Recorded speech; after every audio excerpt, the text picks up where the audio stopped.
Harikumar sir, നമസ്കാരം. നമസ്തേ.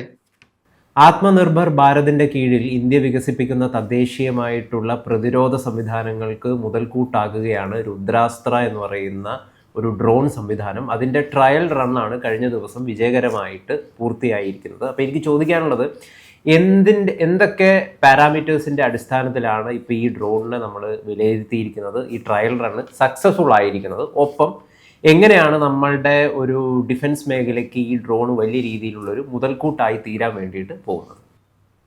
ഇന്നലെ അതീവ പ്രാധാന്യമുള്ള ഒരു യൂസർ ട്രയൽ ഇന്ത്യൻ ആർമി രാജസ്ഥാനിലെ പൊക്രാൻ റേഞ്ചിൽ വെച്ച് നടത്തുകയുണ്ടായി. നമ്മളെയൊക്കെ രാജ്യത്തെ ആകെ നടുക്കിയ വിമാനാപകടം ഏതാണ്ട് ഇന്നലെ തന്നെ അതിന് കുറച്ച് മുമ്പാണ് ഉണ്ടായത്. അതിൻ്റെ വാർത്തകളിൽ ഒരുപക്ഷെ ഇത് നമ്മൾ ശ്രദ്ധിക്കപ്പെടാതെ പോയി. അത് കാരണം ഇത് വേണ്ടത്ര വാർത്താ പ്രാധാന്യം ഈ ഒരു വിജയകരമായ പരീക്ഷണത്തിന് ലഭിച്ചില്ല. രുദ്രാസ്ത്രം എന്നത് ഏതാണ്ട് 175 കിലോമീറ്റർ വരെ റേഞ്ചുള്ള ഒരു കോമ്പാറ്റ് ഡ്രോണാണ്. അതായത് കോമ്പാറ്റ് ഡ്രോണുകൾ എന്ന് പറഞ്ഞാൽ രണ്ട് തരത്തിൽ, നമുക്ക് പലതരത്തിൽ അതിനെ വിഭജിക്കുമെങ്കിലും രണ്ട് തരത്തിൽ നമുക്ക് പറയാം. ഒന്ന്, നിരീക്ഷണം, അതായത് ഇന്റലിജൻസ്, സർവൈലൻസ് ആൻഡ് റിക്കോണസൻസ്, അതിനുപയോഗിക്കുന്ന നിരീക്ഷണ ഡ്രോണുകൾ. മറ്റൊന്ന്, ആക്രമണം നടത്താൻ ഉപയോഗിക്കുന്ന കോമ്പാറ്റ് ഡ്രോൺ. അപ്പോൾ ഇന്ത്യക്ക് കോമ്പാറ്റ് ഡ്രോണുകൾ നമ്മൾ തദ്ദേശീയമായിട്ട് അധികം നിർമ്മിക്കുന്നില്ലായിരുന്നു. അപ്പോൾ ഇതൊരു വളരെ വിജയകരമായിട്ടുള്ള ഒരു പരീക്ഷണമാണ്. ഈ ഡ്രോണ് നിർമ്മിച്ചിരിക്കുന്നത് പൂനെ ആസ്ഥാനമായിട്ടുള്ള ഒരു സ്വകാര്യ പ്രതിരോധ കമ്പനിയായിട്ടുള്ള Solar Defence and Industries Limited അവരാണ്. അവര് ഈ അടുത്ത കാലത്തായിട്ട് വലിയ രീതിയിൽ ഇന്ത്യൻ സൈന്യത്തിന് വേണ്ടിയിട്ടുള്ള പല ആയുധങ്ങളും സപ്ലൈ ചെയ്യുന്ന രീതിയിലേക്ക് അവർ വളർന്നിട്ടുണ്ട്. അതിൻ്റെ ഒരു ഉദാഹരണം, അവര് മൾട്ടി ബാരൽ റോക്കറ്റ് ലോഞ്ചറുകൾ അവിടുന്ന് നിർമ്മിക്കുന്നുണ്ട്. എനിക്ക് തോന്നുന്നു നമ്മുടെ പിനാക റോക്കറ്റ് നിർമ്മിക്കാനുള്ള ലൈസൻസ് DRDO അവർക്ക് കൊടുത്തിട്ടുണ്ട്.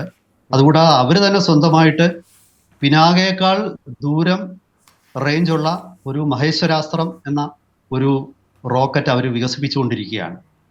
അപ്പോൾ ഇന്നലെ അവർ വികസിപ്പിച്ച രുദ്രാസ്ത്രത്തിന്റെ യൂസർ ട്രയലാണ്. യൂസർ ട്രയൽ എന്ന് പറയുന്നത് ആർക്ക് വേണ്ടിയിട്ടാണോ നമ്മൾ ആദ്യം ഒരു ആയുധം വികസിപ്പിക്കുമ്പോൾ ആ നിർമ്മാതാവിന്റെ ഒരു ട്രയല് ഉണ്ടാവും. ആ ട്രയൽ വളരെ വിജയകരമായിട്ട് 100% വിജയകരമായി പൂർത്തിയാക്കിയതിനു ശേഷമാണ് യൂസർ ട്രയലിലേക്ക് അത് പോകുന്നത്. അതായത് ആർക്ക് വേണ്ടിയിട്ടാണോ ഉപയോഗിക്കുന്ന ആളിന്റെ ട്രയലാണ്. അങ്ങനെയാണ് ഇന്ത്യൻ ആർമിയുടെ ട്രയൽ നടന്നത്.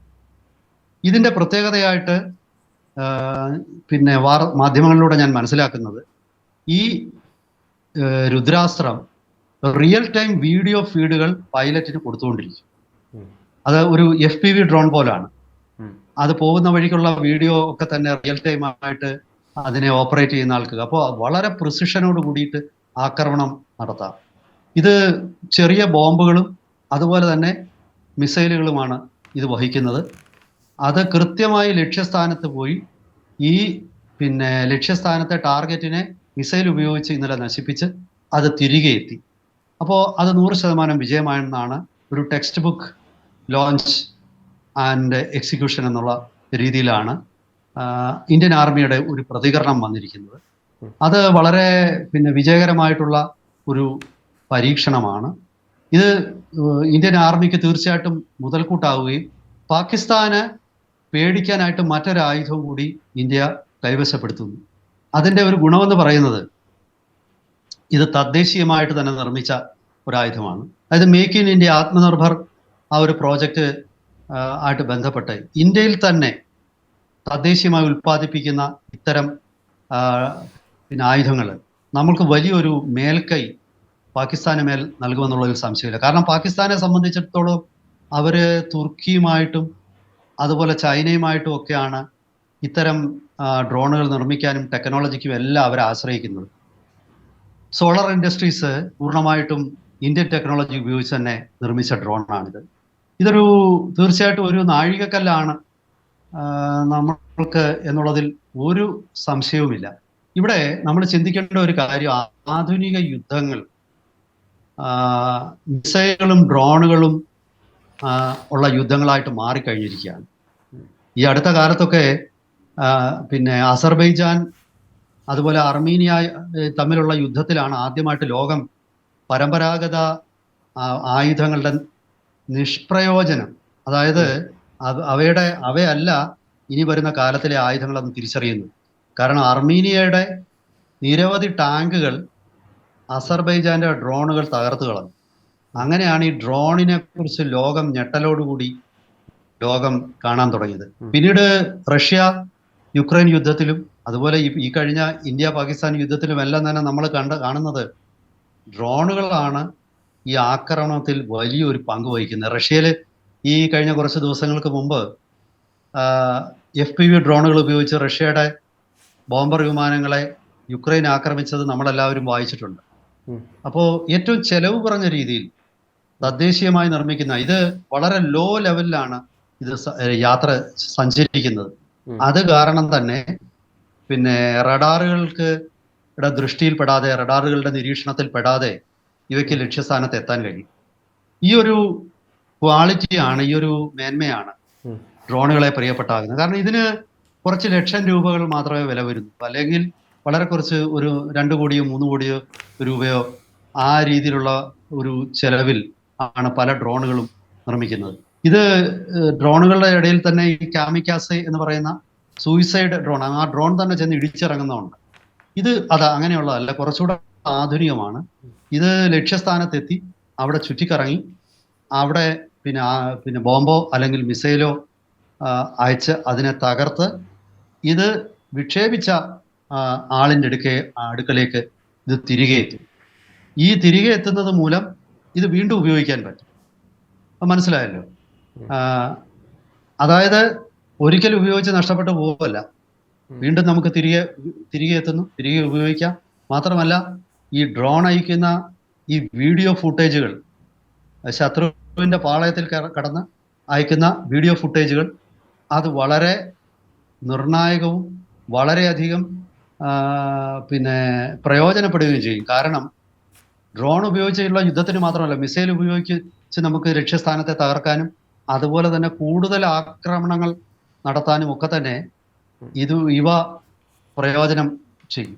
അങ്ങനെയുള്ള ഒരു ആധുനികമായിട്ടുള്ള ഒരു ഡ്രോണാണ് ഇന്നലെ വിജയകരമായിട്ട് പരീക്ഷിച്ചത്. എന്തെങ്കിലും പിന്നെ സംശയമുണ്ടെങ്കിൽ ഗൗതമിന് ചോദിക്കാം.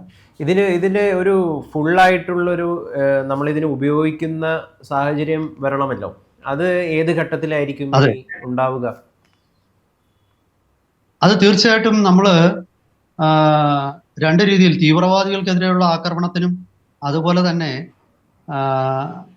ഇപ്പോഴത്തെ ഇന്ത്യ പാകിസ്ഥാൻ കഴിഞ്ഞ ഒരു ചെറിയ യുദ്ധം എന്ന് പറയുന്നത്, ചെറുതെന്ന് ഞാൻ ഉദ്ദേശിച്ചത് അതിൻ്റെ നാശനഷ്ടങ്ങളുടെ വ്യാപ്തിയിലല്ല, അത് വലിയ യുദ്ധം പോലെ തന്നെ ആയിരുന്നു. ഇന്ത്യ അത്ര കനത്ത പ്രഹരമാണ് പാകിസ്ഥാനെ ഏൽപ്പിച്ചത്. പക്ഷേ ഞാനീ പറഞ്ഞ ചെറിയ ഒരു കാലയളവ് 4-5 ദിവസം മാത്രം നീണ്ടുന്ന ഒരു യുദ്ധമുണ്ട്. ആ യുദ്ധം തൽക്കാലത്തേക്ക് വെടിനിർത്തൽ മാത്രമാണ്.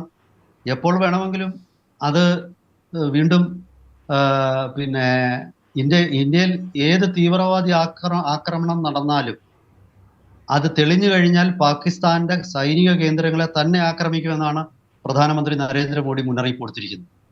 അപ്പോൾ സ്വാഭാവികമായിട്ടും അത്തരം ഒരു സന്ദർഭം ഉണ്ടാകില്ല എന്നൊന്നും നമുക്ക് പറയാൻ പറ്റില്ല. മാത്രമല്ല, ഞാൻ ഇതിന്റെ ഒരു പ്രത്യേകത പറയാൻ വിട്ടുപോയത്, ഇത് വെർട്ടിക്കൽ ടേക്ക് ഓഫ് ആൻഡ് ലാൻഡിങ്ങിന് ശേഷിയുള്ള ഒരു ഡ്രോണാണ്. അതായത് ഡ്രോണുകൾ വിമാനം പോലെ തന്നെ മുന്നോട്ട് ഒരു റൺവേയിലൂടെ ഓടി നീങ്ങി അങ്ങനെ ഉയരുന്നതാണ് പല കോമ്പാറ്റ് ഡ്രോണുകളും. വലിയ ഡ്രോണുകളെല്ലാം അങ്ങനെ തന്നെയാണ്. പക്ഷെ അതിൻ്റെ ഒരു പരിമിതി എന്ന് പറയുന്നത്, നമുക്ക് എയർ സ്ട്രിപ്പ് വേണം. എയർ സ്ട്രിപ്പ് ഇല്ലാത്ത സ്ഥലത്തുനിന്ന് അത് ലോഞ്ച് ചെയ്യാൻ ബുദ്ധിമുട്ടാണ്. പക്ഷെ ഈ രുദ്രാസ്ത്രത്തിന്റെ ഒരു ഗുണമെന്ന് പറയുന്നത് അത് vertical take off and landing ആണ്. അത് സാധാരണ നമ്മുടെ ഒരു ചെറിയ ഡ്രോൺ എങ്ങനെയാണോ നമ്മൾ അത് പിന്നെ ആകാശത്തിലേക്ക് പറന്നു പോകുന്നത്, ബാറ്ററി വെച്ച് പ്രവർത്തിക്കുന്നത് നമ്മളെല്ലാം ഉപയോഗിക്കുന്നുണ്ട്, അത് അല്ലെങ്കിൽ കണ്ടിട്ടുണ്ടാവും. ആ ഡ്രോണുകൾ നമ്മൾ അതിൻ്റെ ഒരു സ്വിച്ച് അമർത്തുമ്പോൾ, റിമോട്ട് സ്വിച്ച് അമർത്തുമ്പോൾ അത് പിന്നെ പ്രൊപ്പല്ലറുകൾ കറങ്ങിയിട്ട് നേരെ മുകളിലോട്ട് അങ്ങ് പോവാണ്. അതുപോലെ തന്നെ ടേക്ക് ഓഫ് ചെയ്യാനും അതുപോലെ തന്നെ ലാൻഡ് ചെയ്യാനും ശേഷിയുള്ള ഡ്രോണാണ് ഈ രുദ്രാസ്ത്രം. ഈ രുദ്രാസ്ത്രം അതുകൊണ്ട് തന്നെ വളരെ ചെറിയൊരു സ്ഥലത്തു നിന്ന് നമുക്കത് ലോഞ്ച് ചെയ്യാം. അപ്പോൾ എയർ സ്ട്രിപ്പ് ഇല്ലാത്ത ഏതൊരു സ്ഥലത്തും ഈ ഡ്രോൺ കൊണ്ടുപോയിട്ട് സൈന്യത്തിന് എതിരാളിക്ക് നേരെ പ്രയോഗിക്കാൻ പറ്റും. ആത്മനിർഭർ ഭാരതിനെതിരെ വലിയൊരു മുതൽക്കൂട്ട് തന്നെയല്ലേ? തീർച്ചയായിട്ടും ഇത് ഒരു വലിയ ഒരു മുതൽക്കൂട്ടാണ്. മാത്രമല്ല ഇതിനൊരു ഞാൻ ഈ മുമ്പേ പറഞ്ഞതുപോലെ ഒരു മിഷൻ ഫ്ലെക്സിബിലിറ്റി ഉണ്ട്. അതാണ് അതിന്റെ ഏറ്റവും വലിയ. അതായത് നമുക്ക് ഈ ഏതൊരു സാഹചര്യത്തിലും ഉപയോഗിക്കാം. ഇത് വേണമെങ്കിൽ തിരിച്ചു വിളിക്കാം. ഇപ്പോൾ നമ്മൾ ഒരു ലക്ഷ്യത്തെ പ്രോഗ്രാം ചെയ്തിട്ട് അങ്ങോട്ട് ഇതിനെ അയക്കുകയാണെന്നിരിക്കട്ടെ, പക്ഷെ നമ്മൾ പെട്ടെന്ന് തിരിച്ചറിയുന്നു ശത്രുവിന്റെ ഒരു അവിടെ സൂക്ഷിച്ചിരിക്കുന്ന ഒരു വിമാനമോ അല്ലെങ്കിൽ മറ്റെന്തെങ്കിലും ഒരു ടാർഗറ്റോ അവരെ അവിടുന്ന് മാറ്റിക്കഴിഞ്ഞിരിക്കുന്നു. അങ്ങനെയാണെങ്കിൽ നമ്മൾക്ക് പിന്നെ ഇത് തിരികെ വിളിക്കാൻ പറ്റും. അപ്പോൾ അങ്ങനെയുള്ള ഒരുപാട് പിന്നെ ടെക്നോളജിക്കൽ അഡ്വാൻസസ് ഇൻകോർപ്പറേറ്റ് ചെയ്തിരിക്കുന്ന ഒരു പിന്നെ ഒരു കോമ്പാറ്റ് ഡ്രോൺ ആണ് ഈ രുദ്രാസ്ത്ര. തീർച്ചയായിട്ടും നമ്മുടെ ഒരു ഡ്രോൺ ശേഖരത്തിലേക്ക് ഒരു പുതിയ ഒരു ഇന്നോവേഷൻ ആയിരിക്കും ഇത്. നമുക്ക് ഇപ്പോൾ തന്നെ ഇസ്രായേലിൽ നിന്നുള്ള ഹെർമിസ് ഡ്രോണുകൾ, അതുപോലെ തന്നെ പിന്നെ ടാറ്റ അഡ്വാൻസ്ഡ് സിസ്റ്റംസ് ലിമിറ്റഡിന്റെ കാമിക്കാസ് സൂയിസൈഡ് ഡ്രോണുകൾ, പിന്നെ അതുപോലെ തന്നെ DRDO തന്നെ നിർമ്മിക്കുന്ന ഡ്രോണുകൾ, ഇങ്ങനെ ഒരുപാട് ഡ്രോണുകൾ നമ്മളുടെ ശേഖരത്തിലുണ്ട്. അതോടൊപ്പം തന്നെ അതിനേക്കാൾ കുറച്ചുകൂടി ഇഫക്റ്റീവായിട്ടുള്ള ഒരു ഡ്രോൺ എന്നുള്ള നിലയിൽ രുദ്രാസ്ത്രം എന്തായാലും ഇന്ത്യക്ക് വലിയ മുതൽക്കൂട്ടാകും എന്നുള്ളതിൽ സംശയമില്ല. ഇതാണ് എനിക്ക് ഈ വിഷയത്തിൽ പറയാനുള്ളത്. തീർച്ചയായിട്ടും. ഒരുപാട് നന്ദി സാർ.